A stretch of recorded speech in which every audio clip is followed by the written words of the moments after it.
I have the tremendous privilege of introducing our next speaker, my dear friend, Kathy Chao Rosberg. Again, she is, her father founded Lao Family Community Development. Their family was one of the first or second families who were refugees from Laos after the war. And they came here and had nothing and started their life anew. And then when their friends came over, they just started helping others. And that's grown into this amazing organization. And then after the refugees from that region stopped coming, they opened their doors and used that same skill they developed to the next wave of refugees. And then at one point along in their journey, they opened up their doors to anyone who needed help. So they have a unique paradigm. And again, it's this theme of, and you can start heading up here, Kathy. It's this unique theme of using your own trauma, your own pain, actually becomes your superpower. And if we can shift that, so they view the homeless through this paradigm of refugees who may not be fleeing a war, but they're fleeing their own personal war. And they're using this paradigm to reintegrate them into society and empower them to be productive members of societies and incredible leaders. So Kathy, this is for you. And take it from here. Let's give her a big round of applause.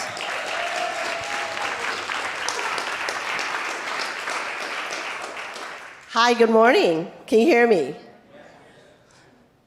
Well, I didn't send a memo, but I want to express how grateful I am of the team, because all the speakers before me, they really set me up, from Dr. Greenberg to Stuart to Morgan to Adrian, and to Aaron and Mason and the folks before me. Did I forget anybody? Okay, so here's my information, so you can go ahead and capture it. The name of the organization is Lao Family Community Development. The reason it's called Lao is because when we came to America, there was 5 groups of Laotian refugees that were from the mountains who escaped to refugee camps in Thailand. Then I came to San Francisco and lived in a single-room occupancy motel in the Tenderloin.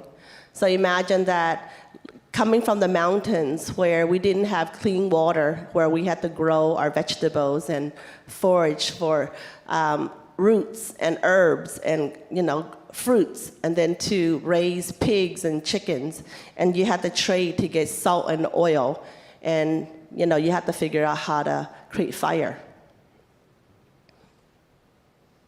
I'm going to start by saying that in California we have a major problem. We all see it.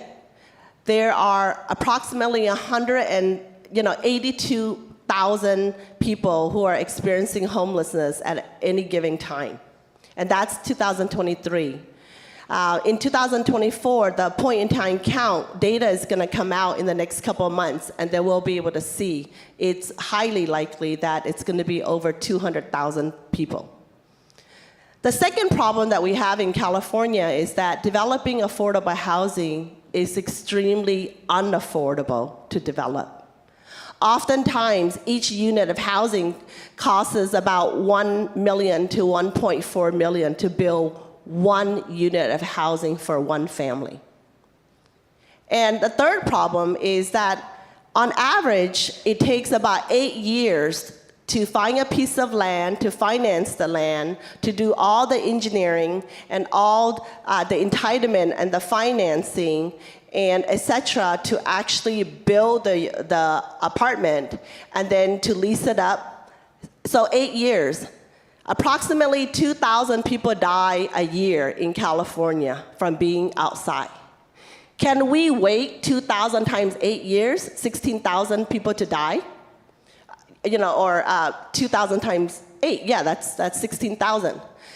And our state, we have this aspiration that we're supposed to build 3.5 million units of housing in 6 years. So our electeds and our government 6 years ago said that that's what we're supposed to do. In order to achieve that, that means that of the 58 counties in California to achieve 3.5 million units in 6 years, we have to complete about 16 units of housing a week in each county. And you know how many units we actually built in the last 6 years? We actually completed 2 units a week per county. We can't wait. You can't see this, but what we try to do, we try to transform lives. So I'm going to be speaking from the perspective of being a developer. I am a developer of traditional affordable housing. But the last 6 years, we decided as a company, our company, that we're not going to do the traditional way of ground-up construction anymore because it takes too long, it's too expensive, and too many lives are lost while we're waiting to figure out how to finance and get it all approved. As a nonprofit community development corporation, and the other speakers who spoke before me, who also operate nonprofits, it's really critical for us in our work because about 31,000 people come through our door, and we deliver service in 35 languages. But not everybody qualifies for our intensive case management. So when you're a nonprofit, your ability to serve is based on your ability to secure contracts and donations and earn income so you can actually deliver the service. Not all nonprofits are created equal. It's really important that nonprofits, we have to do assessments, and so we know exactly what the issues are and what the barriers are. We do an intake, and then we have to have a way to really manage creating the individual service. You have to individualize the service because every person, like Morgan talked about when she came up here, is unique. Our unique circumstances and our unique situation require a customized service. Just like when you go to a lawyer, it's your particular situation. You go to a doctor, to a general hospital for your primary care, your behavioral health, your mental health. You go to, a bone specialist if you have a bone problem. You go to an oncologist if you have cancer. If you can't see, you go to an optometrist. So you need to build customized service. And so we as providers, if we had a framework of accreditation, just like when you go to a hospital, they're accredited through the Joint Commission on Hospitals. You go to a lawyer, they have to pass the bar exam. You go to a doctor, they have to pass the board of medicine. So if you're going to go get surgery, you're going to go to a surgical specialist. So us as nonprofits, as providers, having a framework of an accreditation also can set us to deliver better quality care for our customers.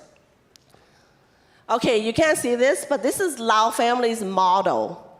We talked about how we deliver services. You have to put the customer in the middle.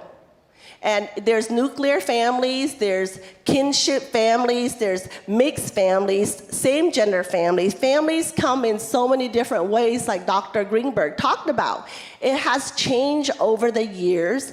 So we have to take it into account. And so the design of our service, our integrated service, means that the client is in the middle. And we bring all the service to the client. It is very difficult when you are unhoused or you're a survivor you don't have transportation. How can you take the bus or light rail or BART or walk, and it'll take you 3 hours to go to 2 providers? So it's very inefficient. So we develop community centers and campuses where the customer is there. We bring the probation officer there. We bring the school there. We bring the legal team there. We bring the clinics there. We bring the academies there. We bring them there. And transportation should not be a barrier. When you think about it, it costs $132,000 a year to incarcerate someone here in California. That's more expensive than sending them to our most expensive public university, let's say Berkeley or LA. So instead of incarcerating them at $132,000, let's send them all to college. So over the years, we have developed this model, and let me share you this model. And the one on the right, the picture, is our Care Campus, a 275-room vacant motel that we have developed into one of the largest reentry housing employment programs in the nation. This is an example. That's about 50 to 60 different types of services that we provide. So using that model that I just showed you, we have been able to advance 500,000 households in 44 years to become self-sufficient. To buy a home, to start a business, to get out of homelessness, it takes a lot. And I think that case management sometimes is overused because the quality of the case management is really important. We have to find, partner because we can't do everything. We can't do everything. So we need to partner up. And so this is just an example of contracts that Lao Family has secured so that we can give that wraparound service for each household. These contracts have been in place for 10 to 40 years, each contract. But we still can't do everything by ourselves, so we really need partners, including individuals and technology and cryptocurrency, hospitals, families, corporations like all of you in here. We need GIT, government working with industry and also with people, right?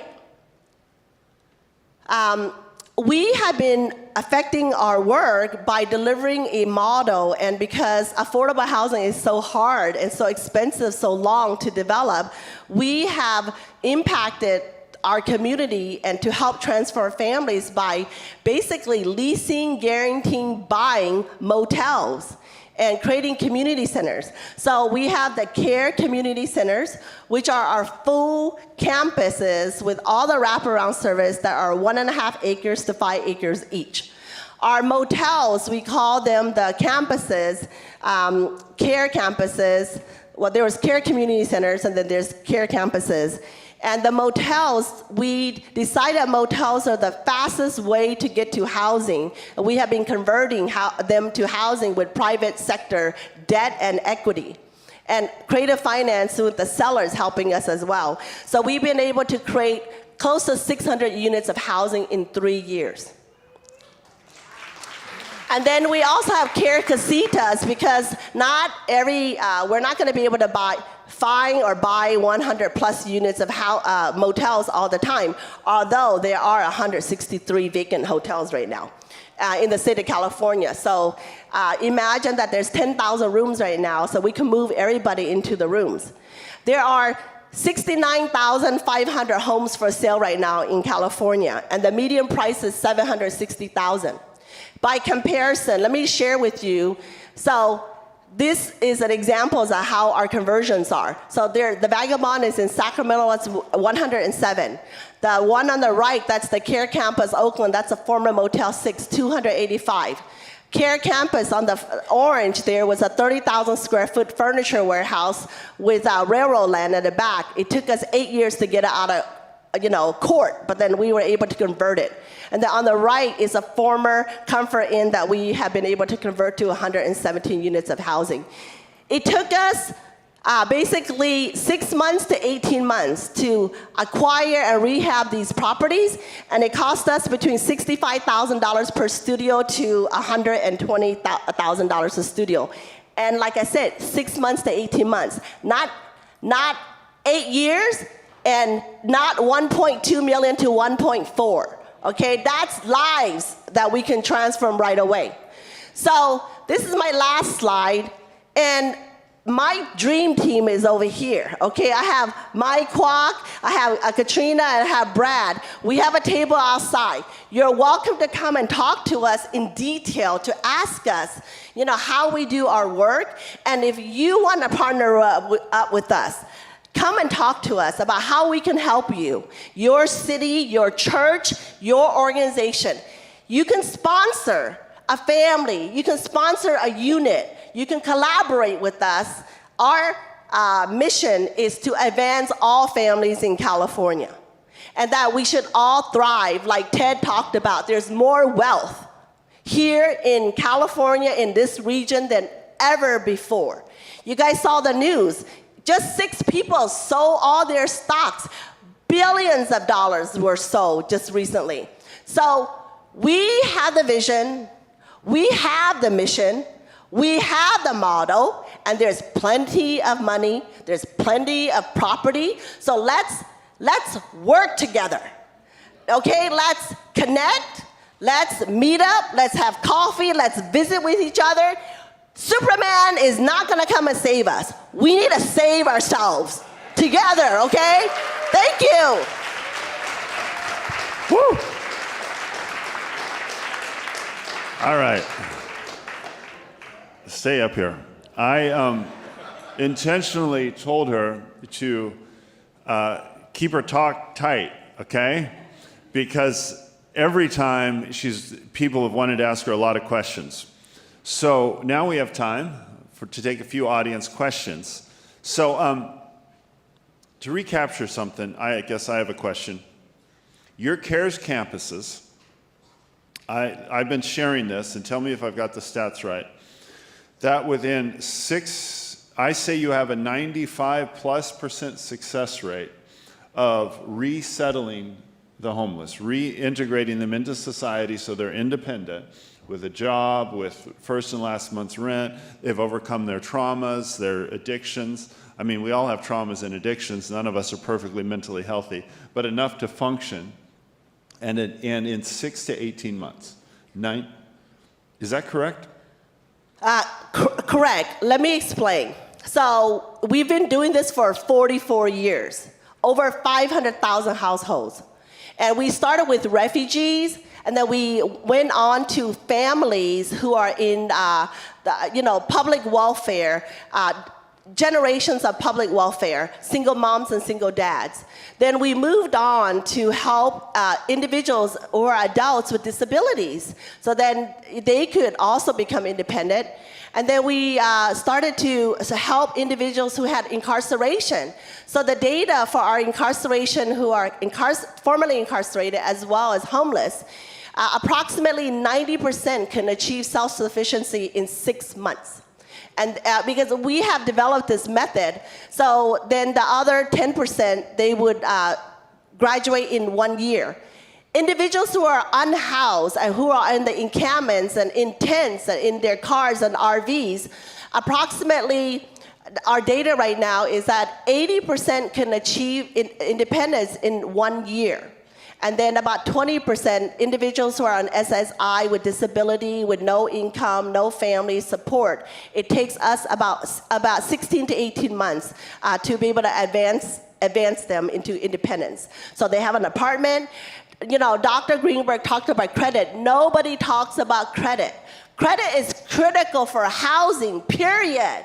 For cars, for school loans, for everything. Wonderful. Yes, applause is appropriate. A question. If you raise your hand, someone with a mic, yes. Right, yes. Wait, you. Thank you. You went very fast. I was trying to take my notes. How many vacant houses did you say there are in California? Vacant single-family homes and townhouses, there's about 69,400. Oh, hi, my name is Layla. Thank you for your passion as well. I myself am a child of immigrants, and lived in California all my life, and even in SoCal, it's the same problem. The reason I had to come to the Bay Area because I couldn't afford housing on my own to stay in SoCal even. And I finally got my voucher. I went through BACS. I met some people through that. But even getting that has been not easy. And I'm trying to, being somebody with also some disability, that I found that a lot of apartment complexes, they seem to even, ones with elevators or disability friendly or nice complexes tend to be priced above the range of the voucher, which I think is also a discriminatory practice that they're trying to, I don't know, it's not fair, obviously, is what I'm trying to say. And then I'm even trying to go through my apartment now to get a lower floor unit, and then one with a washer dryer inside. I mean, even though there's like an individual issue, it's like I'm doing everything I can, but I'll definitely talk to you afterwards. But I just wanted to also mention, I know friends that also had vouchers, and because either they didn't have enough credit or whatever reason, they were waiting for months and months and months just to be denied. And then they have to end up in boarding cares that are very expensive. And they make the problem worse because they pack 4 people or 5 into a room. And we need to also streamline or make them more affordable or accountable, these programs or SILs or all these things. So anyway. So I think your question is basically, I've lived that experience and I've lived that problem that you're facing, and I'm happy to talk with you. We have 350 units of vacant housing right now.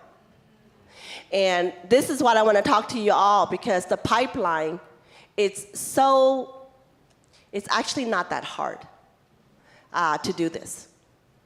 And I need partners, because it took Lao Family a long time, but we have been able to secure the pipeline for the housing.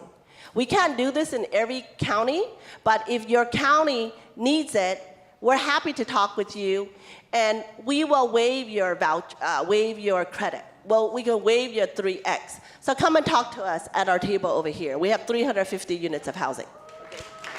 I love it. Thank you so much. Thank you so much, Kathy.